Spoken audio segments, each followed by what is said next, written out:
almost 32. All right, here we go. I think we got it. Okay, so why don't we pray and then we'll get started. First thing I want you to do is this reaction, which has barium nitrate aqueous plus sodium sulfate aqueous. At some point your chemistry book should have you learn how to name compounds. Forms sodium nitrate aqueous plus barium sulfate. What does the S stand for? Solid. It precipitated. It falls out. It ends up at the bottom. We looked at precipitation yesterday. And the mole ratios gave you an idea when you get the most precipitate where the mole ratios were just right. You remember lab we did last week. So what I want you to do is to balance this equation on a sheet of paper. It's easy. And then tell me what kind of reaction this is. Why don't you do that on a piece of paper, write it down. Remember these, we don't always include the aqueous, solid, etc. But when you have precipitate, it's important. If you talk about gases, that's what it is. If it's a liquid, it means that's a little bit different. Sometimes occasionally that will do this. Aqueous means it's dissolved in the water. It's part of the solution. It's barium sulfate solution and sodium sulfate solution mixed together. When you mix them together, you get sodium nitrate solution plus a precipitate of barium sulfate.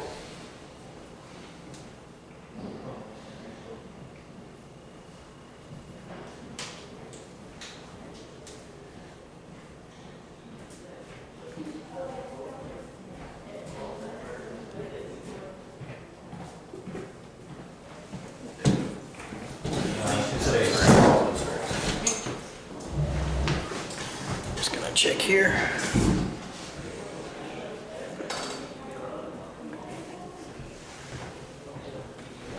We're talking about compounds with that.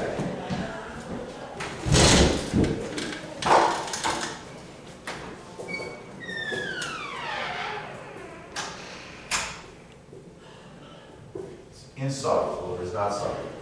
So sulfate is always insoluble. Now, sodium, because it's part of that first column in your periodic table. Oh my goodness, and that's alkali metals. All alkali metals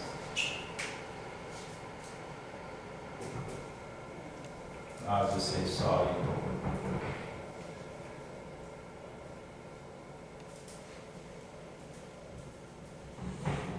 I'm going to say always here. Almost always. Usually it's not soluble.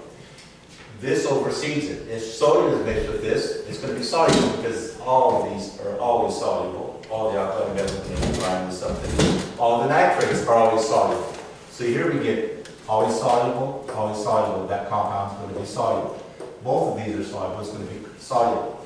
Barium in the alkaline earth metals, the second column, the heavier ones tend to be soluble, but not always. So barium, I would just say often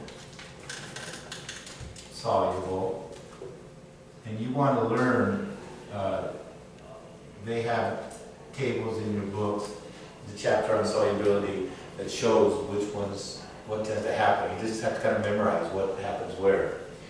And so sulfate supersedes this because it's almost always, I shouldn't say usually, almost always. It's just nitrate supersedes it, and sodium, well, it wouldn't combine with it, but sodium supersedes that.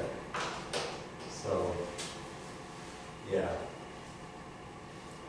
So you end up with two things usually not soluble combined, it's going to form solid. Two things always soluble, so it's going to be soluble. That means it'll dissolve in liquid. So what kind of reaction is this? Is it double replacement? Double replacement. These two exchange places. You see a 2 here, so where do I need to put a 2 on the right side? You put before the Before here, the first one, because I need 2. But what does that do to the NO3? That doesn't affect the NO3. Is one barium, one sodium, is everything balanced out or need anything more? It covers it. Remember, don't worry about the individual oxygens. This thing, you treat the polyatomic ion as one thing. If you also had oxygen in here somewhere, that would be independent. You wouldn't worry about the total number of oxygen atoms, you would just deal with it as it is. So, good. And that's, did we pray yet? I don't think we did. Okay, why don't we pray? Father, we just pray as we take time to try to prepare for the lab next week and understand a couple of key concepts we're going to be studying, whether it's about these double replacement reactions or when precipitates happen and how the ions, what's going on with the ions when they split apart, help us understand what's going on. I pray that you help me to make it clear, the videos would make things more clear so we'd have a better way of predicting what's going to happen. In Jesus' name, amen. So, I guess I'll leave that up as I just put it up. When this thing goes into solution, this barium breaks down to 2 positive. You know, because it's in the second column periodic table, it's going to give up, it's a metal, it's going to give up 2 electrons. All the first column give up 1, all the second column give up 2. Transition elements vary. Okay, on the right side where the nonmetals are, they accept electrons. All halogens, and then the far column, full shells, they don't do anything. But the first column next to it, the halogens, you know, fluorine, chlorine, etc., they all accept 1 electron. The oxygen column accept 2, nitrogen accept 3. So that's how you can tell. So this nitrate, there's also, you can get a list of polyatomic ions, and when I passed out, can you take out the periodic table that I said that, because I think I gave everybody one of these. You notice on the back, it has a list of the charges to help you out when you talk about Ionic Equations, and for polyatomic ions, what they are. Most classes expect you to memorize a lot of these polyatomic ions, what the charges are. And for ions in general, it's pretty easy with, all the alkaline metals are all +1. The alkaline earth metals are all +2, which barium is one of those. And so this is a negative. Now there's 2 of them. And then this breaks down to form Na positive again, but there's 2 of them, because it's the first column. And sulfate, in your list of polyatomic ions, what does it list as far as its charge? On that back of that, do you have that table I gave you, I think? You look up for sulfate, SO4. It's the same as SO3 sulfide. All of us have printed copies, so none of us have the back. You don't have the backside? No, she's only got the copy that you handed out. We were handed out the mole ratio sheet. Okay, I'm The sorry. rest of them were printed from. Okay. So, common sense says if I have 2 positive charges here, this has to be -2, so that this compound is not an ion itself. It's got to balance the charges. And the same thing happens here. You have 2 Na plus. We can say this because it's soluble. And NO3 negative, that's going. Now, this is a solid, so you don't break it down to ions. What you want to do is eliminate things on both sides that you can eliminate. Like here's Ba2 positive. We have any over to the right side? No. And they'll show this on the video. Here we got 2 NO3 negative. And this should have been 2 in front there. And you can see this there. Here's 2 Na positive, we got 2 Na positive there. So what you end up getting, your net ionic equation is going to be a 2 positive plus SO4, 2 negative, goes to form BaSO4. And that's the solid, and these are, yeah. So that's the net ionic reaction. And it helps you to see what's happening in this reaction is, these other things, also react, but this is the precipitate that's formed, so this will be solid here. So if it forms a solid, liquid, or a gas, it's going to be on the right side, staying together, okay? And this is a solid, so why don't we, I think this is going to be ready. Let's see, I've got these somewhere. Which ones? First thing we're going to look at is the double replacement, which you're familiar with. Okay. So this is one we're going to, the quiz is like 5 questions or so, pretty short, right? So you're going to start this. You do it again at home if you want. Let's imagine ourselves going to a dance, having a dance partner. Once we arrive, we interact with other people, and we end up switching dance partners with another person. Now you end up with a new dance partner. The same kind of thing can be compared to what occurs in a double displacement reaction in chemistry. A double displacement reaction, also known as a double replacement reaction or metathesis, is a type of chemical reaction where two compounds react, and the positive ions, cation, and the negative ions, anion, of the two reactants switch places, forming two new compounds or products. Here, you can see the general form of a double displacement reaction. Just like how dance partners can be switched, the products of a double displacement reaction are the result of the cations and anions of the reactants trading partners with each other. Now, we'll learn the steps to complete and predict the correct products for a double displacement reaction. Let's start with a look at the chemical reaction between Na2S and HCl. Step 1. Identify the individual ions from the reactants and their charges. For the reactant Na2S, there is a cation, positive ion, and an anion, negative ion. Na is written first, so that means Na is the cation. S is written second, so S is the anion. Cations and anions have charges that are either positive or negative integers. A cation has a positive charge, and an anion has a negative charge. S has no subscript, which is just the small numbers at the bottom right after each element. No subscripts means that the subscripts are equal to 1. This means that if we rewrite the compound Na2S, the subscript for S is 1. We can then reverse the subscripts and figure out the individual charges. Okay, that's a swapping way to figure out what happened. Just like if you said, if it's x squared, you'd have an exponent of 2. If it's x, you would say x to the 1. Same idea here in these subscripts. Okay? Now, if you look at your periodic table, you see that sodium is in column 1, so you expect it to have a positive 1 charge.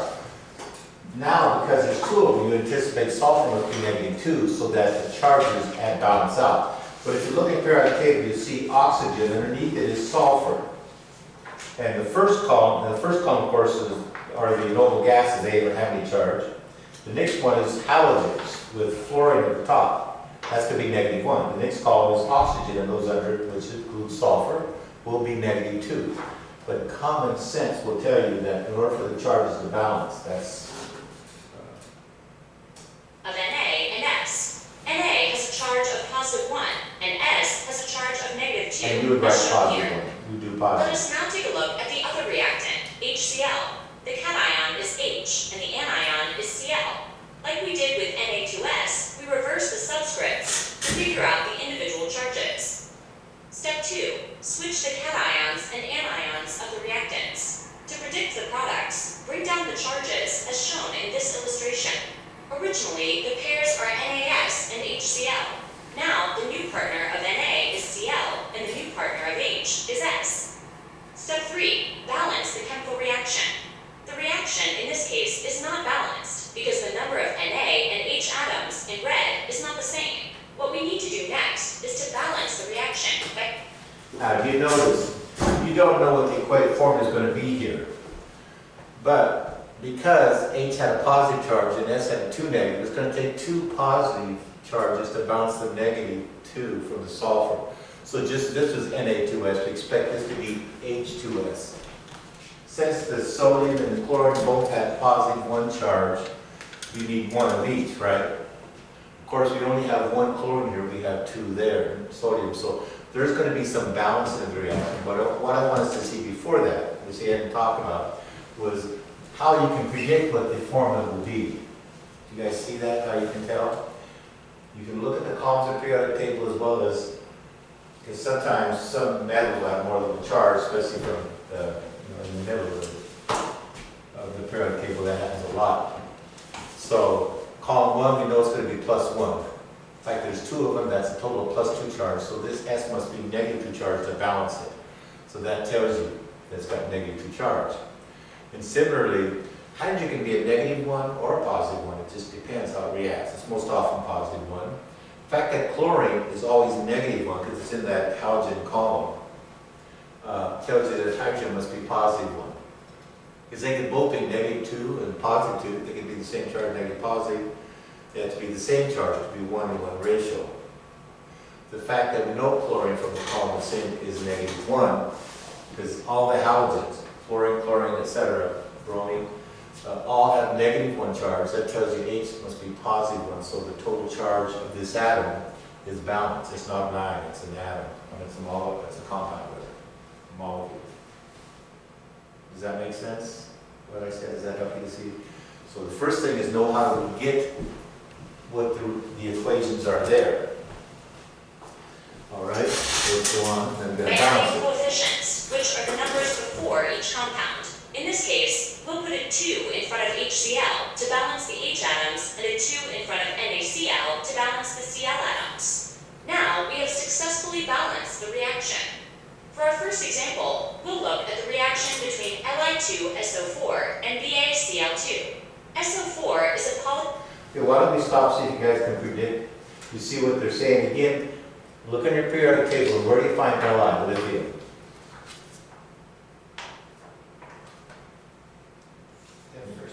Right, you need to be really familiar with these periodic tables. Take some time doing that. So it's got what kind of charge? +1.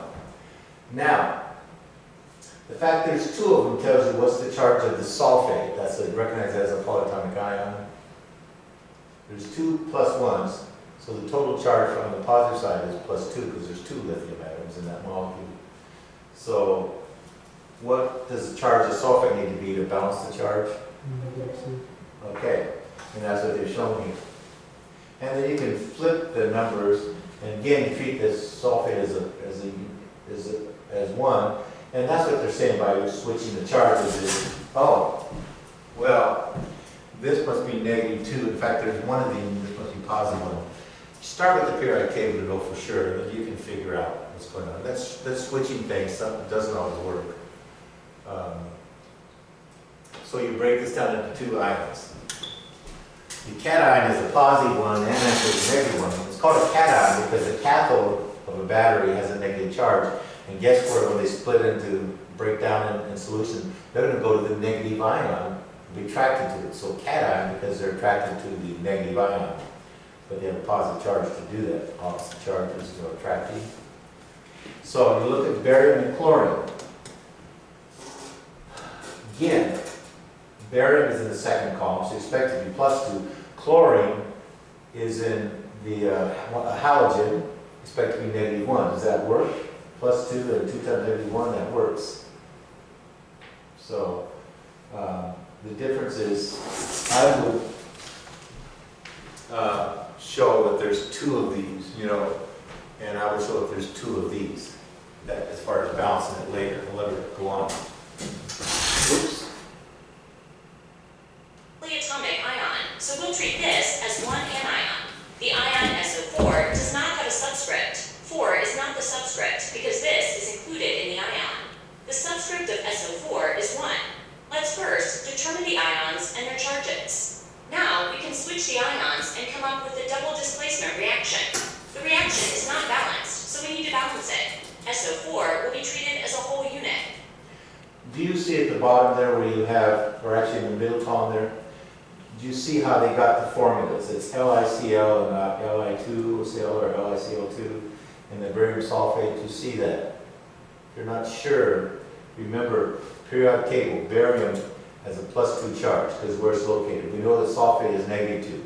So we take one of each and the charges cancel. You get a +2 and a -2. So you know barium sulfate is 1-to-1. Same thing with lithium and chlorine. Lithium is +1, chlorine is -1. So then you got to balance it. For our next example, let's look at the reaction between NaOH and CaBr2. For this reaction, OH is a polyatomic ion and is treated as one whole anion. The individual ions and the charges for these two reactants are demonstrated in this image. Now, this is one you would memorize. The hydroxide, OH, has a -1 charge. But even if you didn't know that, how could you tell that it must be -1 here? The hydrogen has a positive 1 charge and the oxygen has a -2 charge. So when you add this together, you get Actually, it doesn't always work that way, but that's true. There's another way by looking at the reaction, the NaOH. How can you tell from the NaOH that it must be -1 for OH?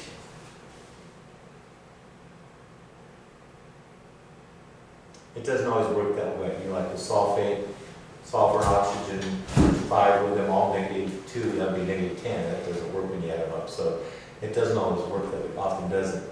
It did in this case. Pardon? Said personal best. Yeah, well, no, but it did work the way you said it.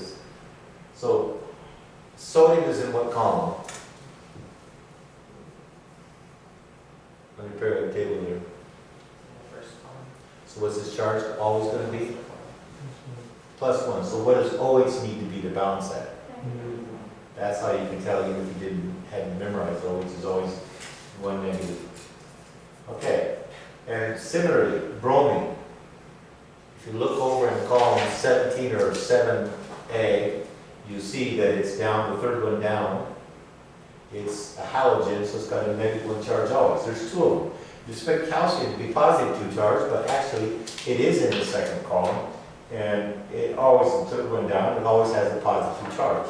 Those first 2 columns on the left side are always the same, and the first column, the halogens, is always negative. Oxygen and sulfur should always be -2, but there's some exceptions, because if you have, for example, sulfur and oxygen and SO2, somebody needs to change their charge a little bit so they don't always end up that way. But the halogens always. So hopefully that helps us to see. Now we can switch the ions, as you can see here. The next thing we have to do is to balance the equation. Now that we've gone over the steps to complete and balance double displacement reactions, let us go over the different types of double displacement reacting we have to do is to balance the equation. All right, so you see how they got this on the right side, NABR and CaOH2? You see where that came from? So we only have one of the OHs here and one of the NAs, but we know over here it's going to be, they're going to switch places, and then OH is going to combine with the calcium. Calcium always has a positive 2 charge, so you need 2 of the OHs to balance that. And so now you're going to have to balance the whole reaction, the whole reaction itself. Now that we've gone over the steps to complete and balance double displacement reactions, let us go over the different types of double displacement reactions. There are 3 types of double displacement reactions: precipitation, neutralization, and gas formation. We'll discuss each and go over an example for each. A precipitation reaction is when 2 compounds react and form a precipitate, which is a solid product. This product is insoluble or cannot be dissolved in water. For example, we have the reaction between NaCl and AgNO3. Okay, too slow. NaCl and AgNO3. Silver almost always is insoluble, but guess what? Nitrates are always soluble. No matter who it combines, it reacts with to form a compound, the resulting compound is always soluble. So this is going to be aqueous. The first column, so the alkali metals are always soluble. Halogens tend to be soluble, but not necessarily always. But because it's sodium, it is going to be. So now we get AgCl. That makes this not soluble because of the silver. Na is always soluble, NO3 is always soluble, so that's going to be just fine, just like what we did over here. When the 2 solutions of NaCl and AgNO3 are mixed, a precipitate, AgCl, is formed. The subscript Aq means aqueous, which means it's a solution in a solvent. The subscript S means solid. These subscripts indicate the phase of the compounds. The precipitate formed is AgCl, as indicated by the subscript S. The resulting reaction is already balanced, so there's no need to add coefficients. for the steps we outlined earlier, to complete this double displacement reaction, we obtain the final reaction at the bottom of this image. Next, we have a neutralization reaction, which is when an acid reacts with a base. The result is water and a salt. A salt is an ionic compound, which is the result of a combination between a cation and an anion. An example of a neutralization reaction is the reaction between NaOH, base, and HCl, acid. The salt formed is NaCl. And they're both strong acids, H2O strong has a bases. subscript of L, which indicates that it's in the liquid phase. The resulting reaction is already balanced, so there's no need to add coefficients. Finally, we have a gas formation reaction, which occurs when one of the products is in a gaseous state. Again, when you talk about the ionic reactions, we're going to look at a video on that next. If you have, for a product, solid, liquid, or gas, then that's not, that is, you can't break that down on the right side. You keep it together as a compound. You don't break it down to different ions to eliminate some. This will be indicated by a product that has a subscript of G, which stands for gas. The initial product will actually be in the aqueous state, but this will break down because it's unstable. This breakdown results in a gas. The usual aqueous compounds that break down to form gaseous compounds are shown on screen. For example, let's look at a reaction between HNO3 and Na2SO3. Okay, HCl is strong acid, HNO3 is not. One of the things that all chemistry classes have to do is memorize the names of strong acids and strong bases. There's only 6 or 7 strong acids, so it's not that big a deal. And anything else not a strong acid is considered a weak acid, which means a very low percentage of them, maybe 1% or 5% actually reacts, the rest doesn't. So HNO3 is a weak acid. The products are initially NaNO3 and H2SO3. As we mentioned, H2SO3 is unstable and further decomposes to H2O and SO2. And that's a The weak gas acid. formed is SO2. Let's review. A double displacement reaction, also known as a double replacement reaction Most or often. metathesis reaction, is a type of reaction that occurs when the cations and anions switch between two reactants to form new products. When predicting products in a double displacement reaction, we need to identify the different ions first and their charges. After that, we switch the ions of the two reactants and write down the products. The final step is to make sure that your chemical equation is balanced. There are 3 types of reactions that fall under the double displacement reaction category: precipitation, neutralization, and gas formation. A precipitation reaction forms an insoluble solid compound. A neutralization reaction occurs between an acid and a base that forms a salt and water. A gas formation reaction is when 2 compounds react to form a gaseous product.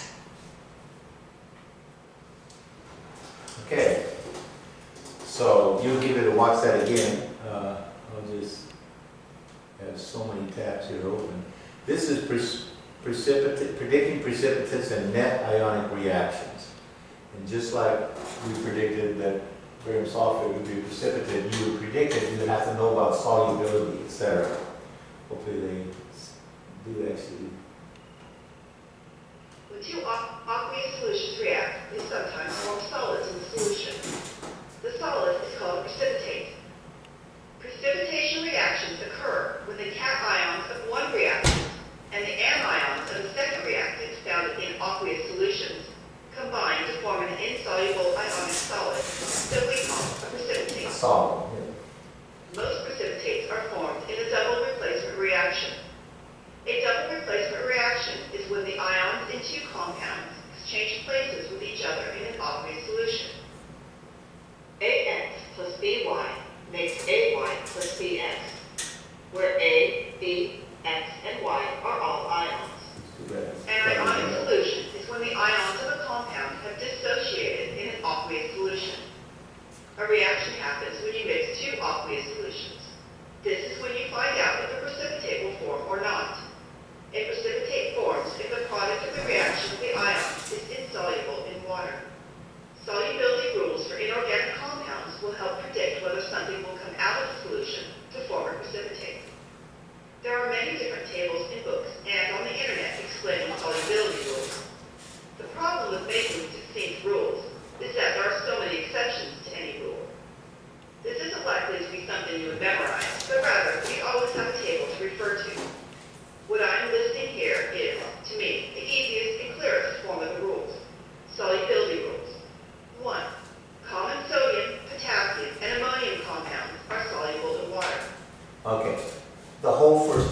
it's just sodium and potassium, but that whole first column, lithium, whatever, are always soluble. Ammonium is NH4 positive.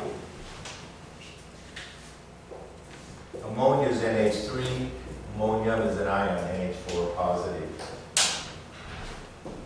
2.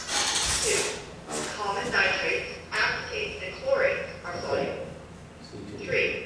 Common chlorides are soluble, except for silver, mercury, and lead. Okay, notice the exception.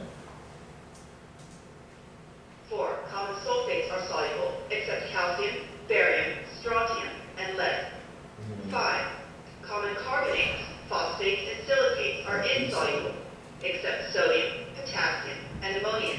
Because sodium and all of them in the first column, and potassium, and ammonium are always soluble whenever they form a compound. So they make an exception to the carbonates, phosphates, and silicates. 6. Common sulfides are insoluble, except calcium, barium, strontium, magnesium, sodium, potassium, and ammonium. The sulfides are usually insoluble. I was wrong here when I said sulfates are usually insoluble. They are commonly insoluble, but they're most often soluble, but there are a lot of exceptions. Now you notice calcium, barium, and strontium, they're all in that second column. So the heavier ones are insoluble among that second column. A net ionic equation is an equation that includes only the substances that are actually participating in a reaction. To write it, you first write the balanced equation. Next, you write the separated ions. Last, you cancel out the things that appear on both sides of the equation, and what you're left with is the net ionic equation. Double replacement reactions and other reactions that involve ions are often represented as net ionic equations. To write a net ionic equation, first write the equation as all ions. When writing these equations, scientists use AQ to denote something in an aqueous solution and S to denote a solid. So you start with the reaction of KCl aqueous plus AgNO3 aqueous makes KNO3 aqueous plus AgCl solid. Rewrite it as K plus aqueous plus Cl minus aqueous plus Ag plus aqueous plus NO3 minus aqueous makes AgCl solid plus K plus aqueous plus NO3 minus aqueous. This next part is a bit like math. Now, the key thing is silver is almost always, with the form compounds, insoluble. So the reason on the left-hand side it is soluble because nitrates are not almost soluble, they're always soluble, the nitrates, NO3. So on the right side, when you combine with chlorine, even though halogens are often soluble, not always, but with silver, they are not. So does that make sense? And it's similar to what we did up here. They didn't break down barium and sulfate, and I'm glad they didn't break down silver and chlorine, because it doesn't form ions. Now we're going to see what we can remove. How about K positive? Is it on the right side as well? Mm-hmm. You see it? Okay. How about Cl negative? Is it on the right side as well?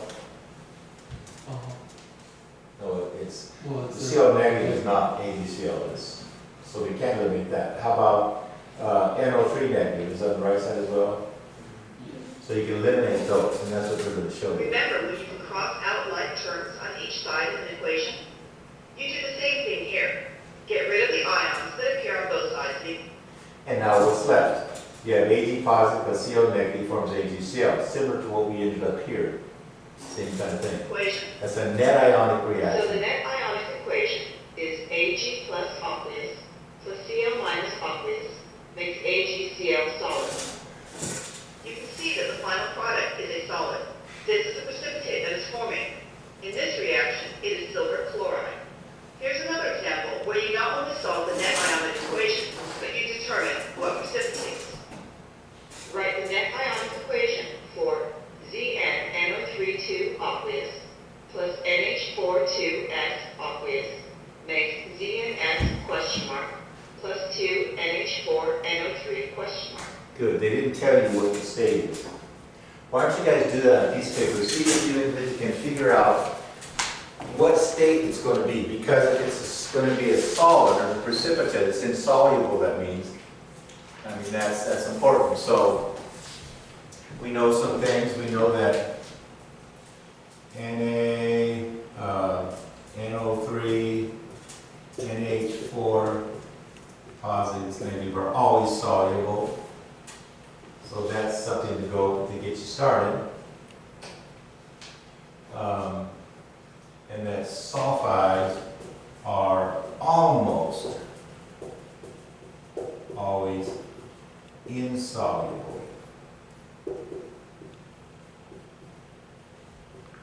With that information, you should be able to figure out the ions and then cross out the common ones and end up with your net ionic reaction equation.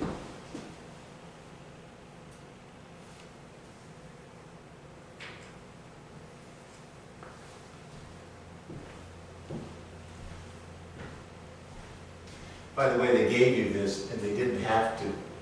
NO3 tells you this is going to be aqueous. NH4 positive tells you this is going to be aqueous. So those two are aqueous. How about the zinc sulfide? Is that going to be aqueous or a solid? What do you guys think? Do we know anything about the zinc? No, not really. Do we know anything about the sulfides, the sulfur? It has a negative charge. Okay, we don't care about the charge, you're right. But is it usually soluble or usually insoluble?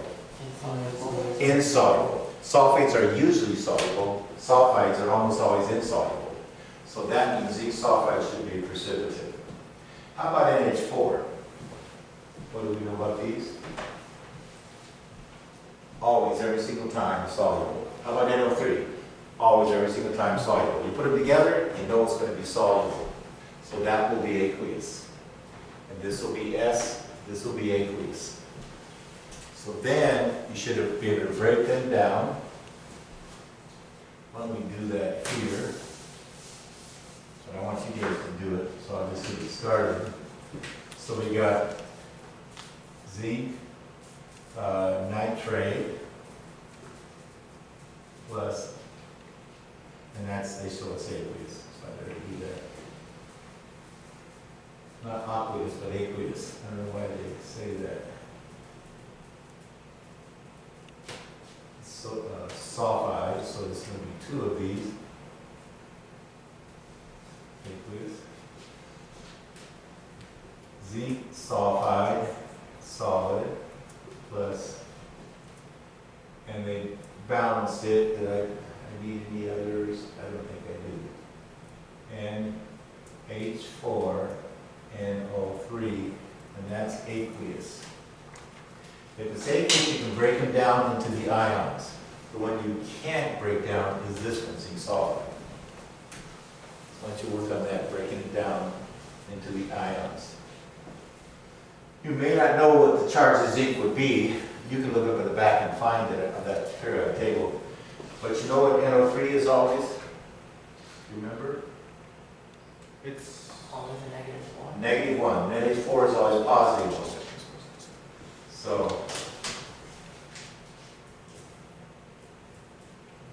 So that helps you to see if there's 2 of them, what's the charge of zinc? Plus 2. +2, right. Or 2 plus.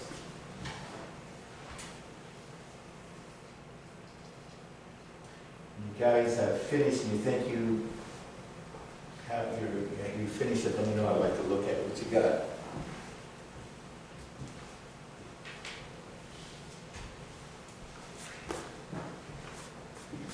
Just takes time. This is not an easy thing because, I mean, the steps are easy, but there's some just memorization involved, and it's new to you guys, and that's the problem.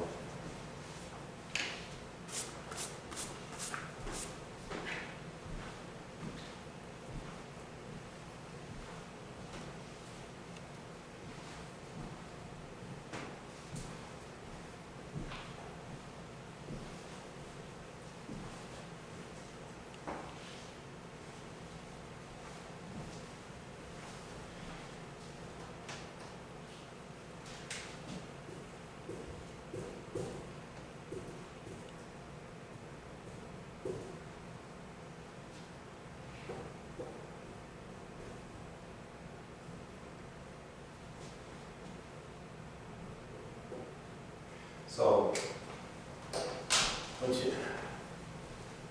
what we were looking at before, trying to figure out what the charge of things are, sulfate is -2. Oxygen is got a higher effect. It's more electronegative than sulfur. So it's going to be -2 or 2 negative. There's 4 of them, so that's -8. So sulfur actually has to act like it has a +6 charge when you form this molecule in order for that to be a -2 overall. So you really can't go by what the individual charges are when you form compounds. It doesn't always work. You have to kind of memorize them. Did work with OH negative. That's because hydrogen can only either be positive or negative one. Can't have different charges, so that's the reason that worked.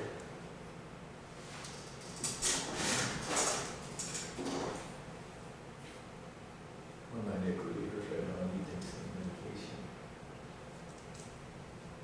Did you guys, anybody finish this?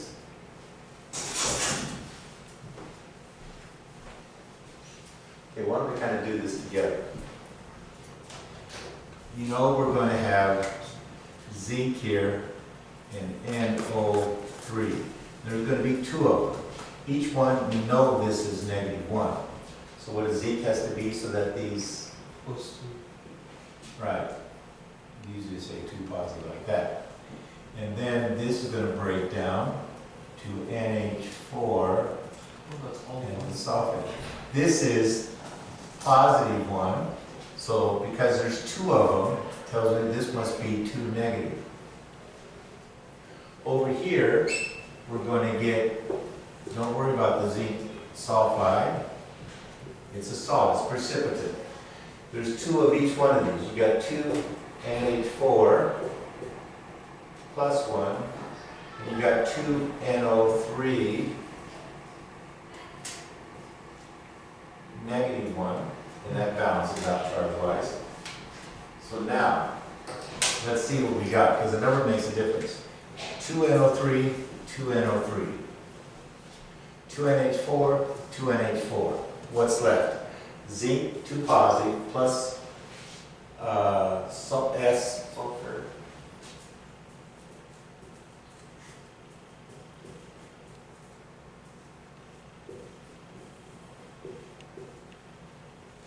That's a net ionic equation reaction.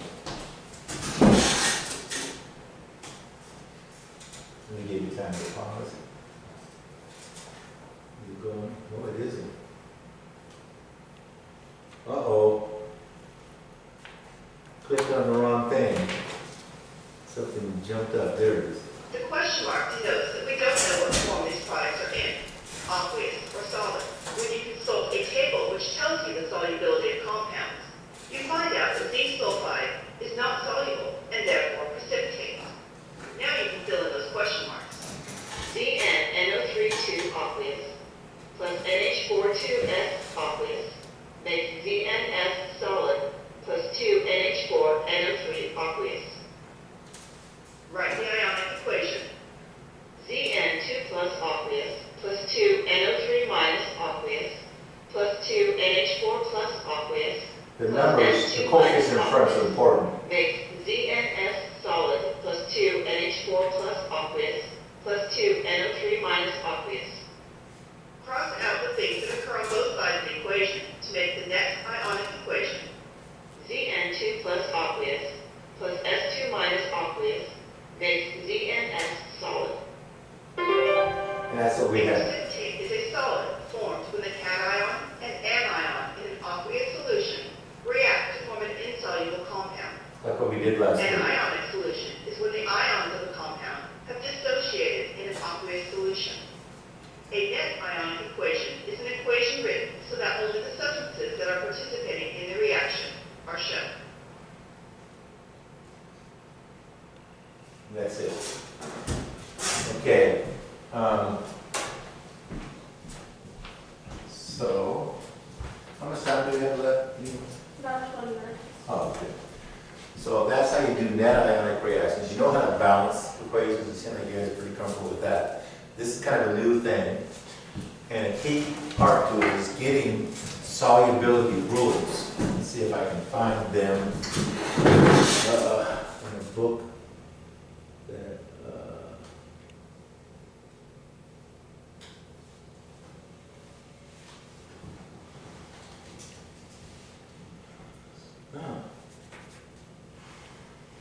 don't need that.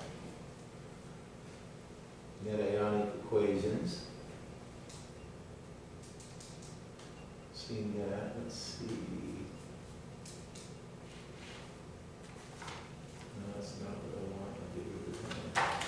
Let's see.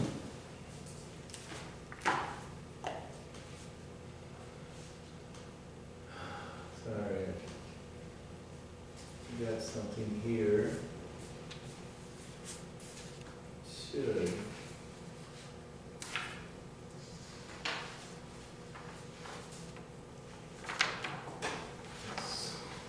Things open, it's crazy. Is there any way that we should, like, that you can possibly close some of those tabs, or? Well, I'm just doing so many different things that kind of need them open. That's not what I want.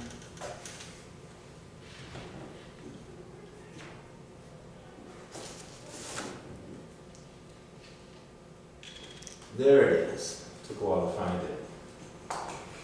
Oh, that's not it though. I got two down. I want the actual download.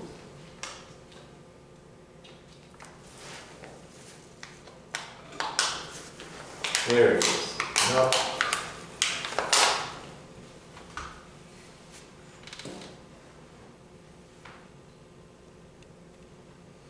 There it is. Sorry, I found it.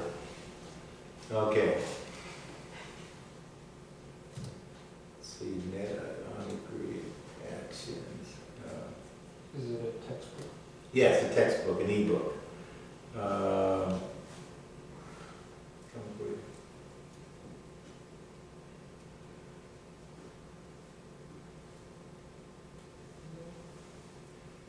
Chemical quantities, chemical quantities, reactions.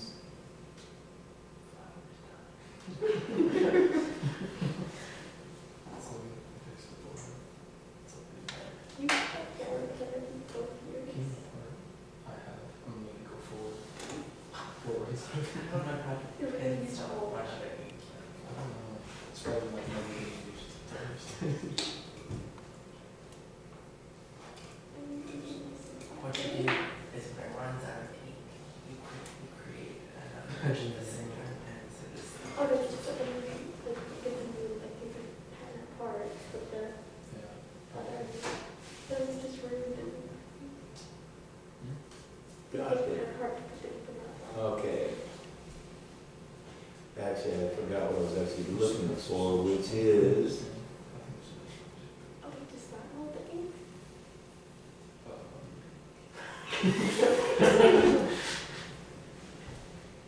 okay.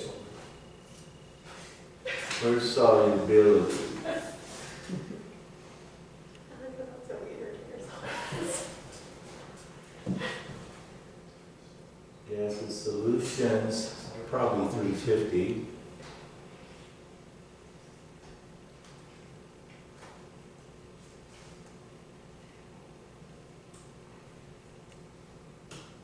There we go. It's not 350, it's close.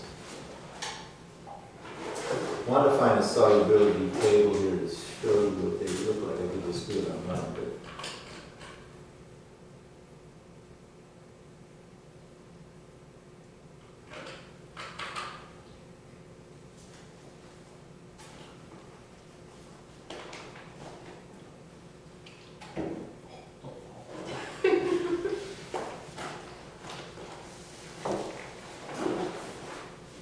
yeah, that's an example. I think we're almost there. All right.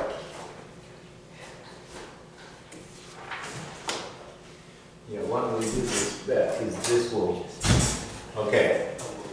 Solubility rules for ionic compounds in water. Positive ions, Li, Na, K positive, Rb, S positive, those are all in the first column. So it's not just the ones they listed, the sodium and potassium. Though those, most compounds, they're the most common by far. but NH4 positive is the other one. Negative ions, NO3 negative, and you see not all of the halogens are, that's acetate, all the halogens are, there's exceptions with silver, lead, or a particular Hg2, Hg1, I mean it's a two positive, Hg there can be two mercury atoms combined with overall 2 positive charge. It can just be one that also has 2 positive charge. When there's just one, it's soluble. This Hg2, 2 positive, is almost always insoluble. SO4, except when combined with, there's a bunch of them. And they also should have silver. It's not soluble with silver either. Surprised they listed that there. Yeah. They have some examples of precipitates. So, K2S, it's soluble because there's K positive. CaNO3, soluble because of NO3. Lead chloride, insoluble because of lead. Is in insoluble chloride. It's because of lead that it's insoluble, not the chlorine. Lead is usually insoluble. And they say chlorine except when combined with lead, so that's what they're saying. Sodium hydroxide. Sodium is always soluble. Hydroxide, almost always soluble, so it's going to be soluble. Aluminum phosphate. Phosphate insoluble, almost always. And so it's insoluble with aluminum. If it was with sodium, say, or ammonium, it would be soluble because those always are. So they're asking you, predict whether each one of these are soluble in water, like Na3PO4. PO4, almost always insoluble. What about Na positive 1? Almost always soluble, so it's going to be soluble. Calcium carbonate. Calcium is not. Pardon? I feel like calcium is not soluble. I think there's Okay. some exceptions. Right. Okay. I think they have the carbonate here. They didn't show it. Well, calcium is usually soluble, and carbonate is usually insoluble, so I'm not sure on that one, to be honest. Is not soluble because it doesn't contain a soluble positive or negative ion. So both of these are not soluble that often, so that's why. Why would you expect magnesium chloride to be soluble in water? Because chlorine is not combined with something. Most of the halogens are soluble, but there's a few exceptions. Magnesium is not one of the exceptions, so it's going to be soluble.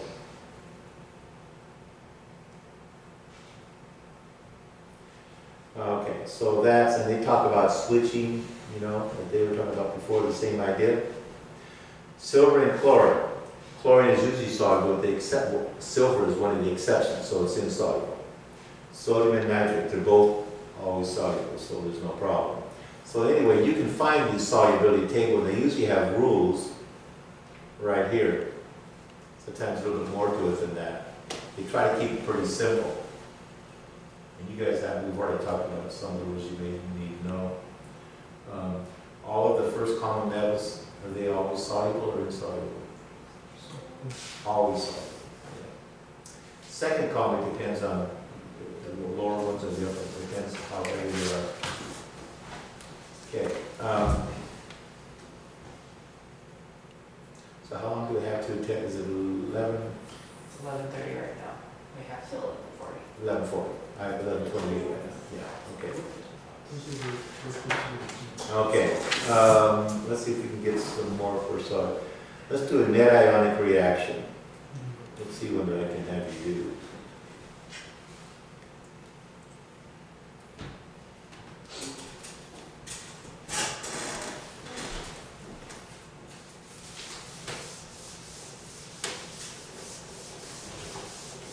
And I don't know if you even need to balance this one, but let's see. I think it was AgNO3 plus NaCl. Okay.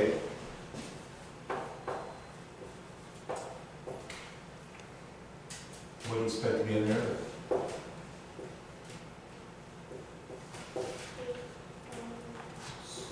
Forms.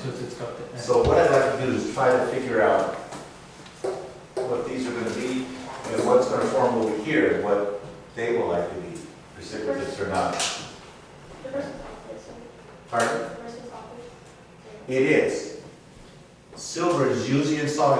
nitrate, always soluble. So it's aqueous. In other words, it will dissolve.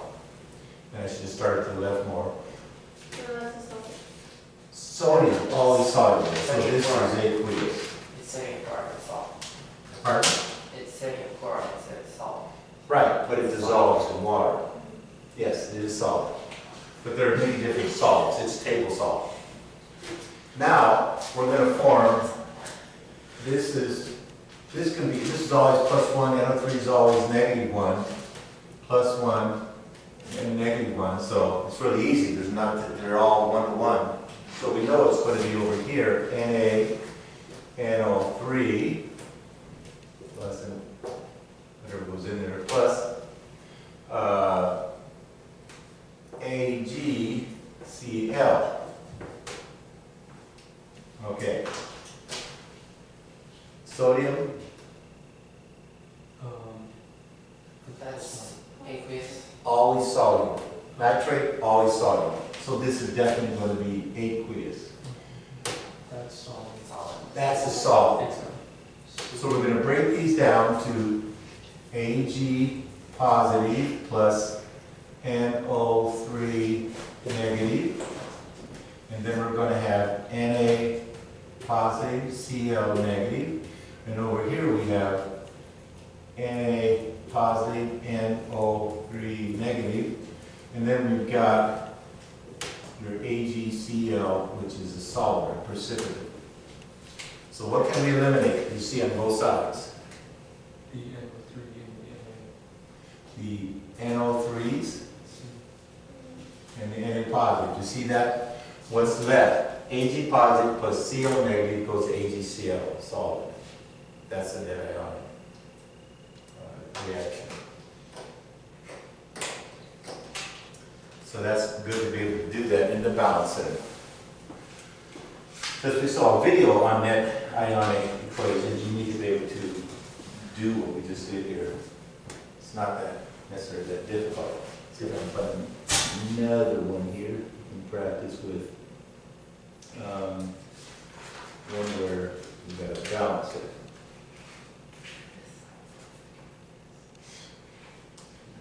You get into the application, you put never finishes, you always go like upper floor, Let's just make that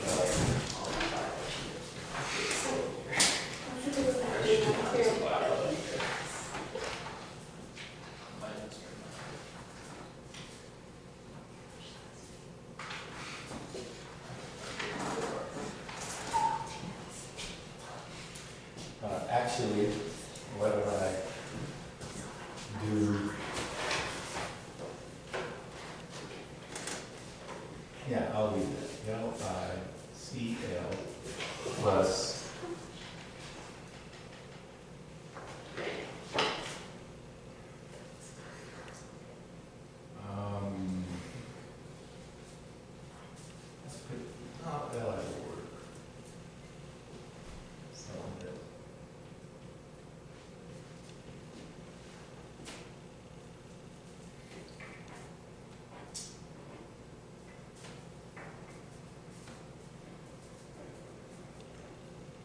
Li will work. So I've already got silver nitrate. Let's go.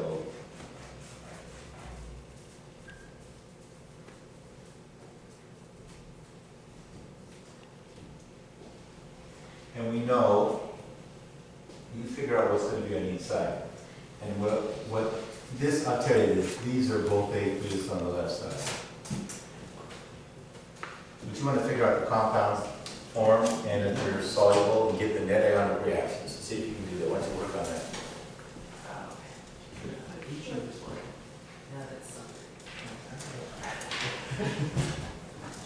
What column is lithium in? Validose? Okay. Lead was one of the special cases. It's always soluble.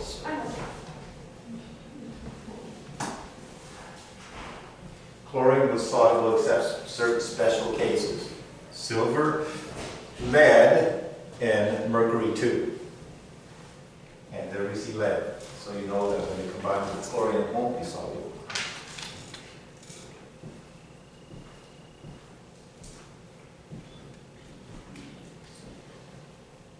I could have left this left side blank and you could know that it's aqueous in both cases.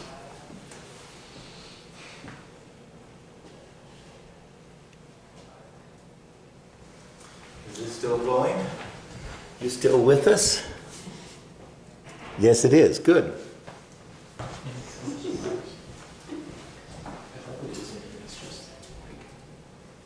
So for our online people watching the recording here, remember we have a lab next week.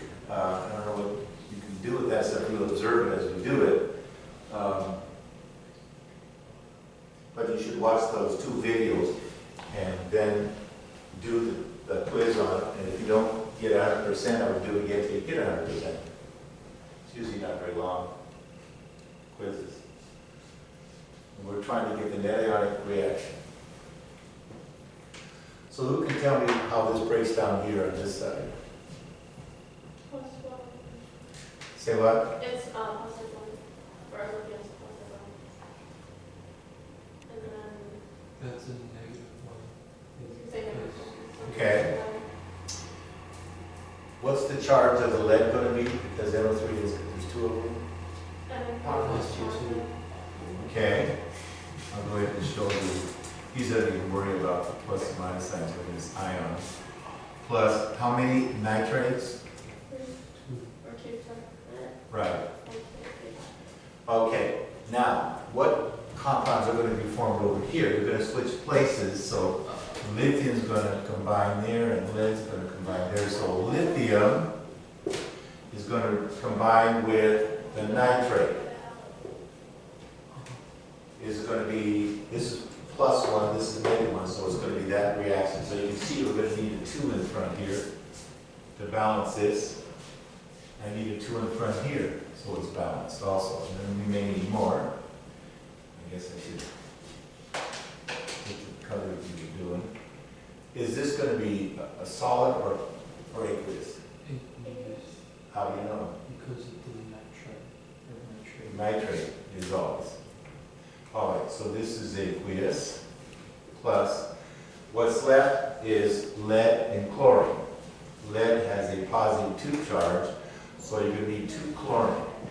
What's this going to be? Chlorine is usually soluble, except silver, lead, and mercury too. So this is going to be a solid. So now we break these down. We've already done that here. Let's break this down. On the right side, we got 2 Li positive, and putting the 2 in front here says I need 2 of each of these, right? Plus 2 NO3 negative, right? And bring that guy down. That's still there. So what? 2 Li positive, do we see any Li positive on the right side? You do see it. There it is. So they cancel out. Now, we don't here. How about the nitrate? Yes. We do. 2 nitrates here, 2 nitrates there. So what that leaves us is, I always list the metals first, Pb2 positive plus 2 Cl negative forms PbCl2, a precipitate, and it bounces out. So once you get the hang of it, it's not that difficult, but you have to know what the charges of these things are and what the some basic solubility rules. There aren't that many, but you do need to know them. All right? NH4 positive, always soluble. NO3 negative, always soluble. The first column, the alkali metals, always soluble. And then you get to the halogens. Most of those are usually soluble, but they aren't soluble with 3 exceptions. You can memorize the 3 exceptions. Silver, lead, and mercury 2. You'll find that anywhere when you look up solubility rules. And that's basically all you need to know. You can figure out the rest. Sulfides are always insoluble. Sulfates, SO4, 2 negative, are usually soluble. But it's the same exceptions. That's why you want to memorize that. Lead and silver and Mercury 2. Do you want our lab reports or Uh, thingies? Yes, what do we collect today? Let's see. 34 mole ratios, and it says mole ratio worksheet, so internet is lab report grade. I'm not really sure about that, but it says I should collect both, so let's do that. And you got your name on both, right? There we go. Was this part of the lab? Let me stick it together. Just a second, I need to get, where's the tape?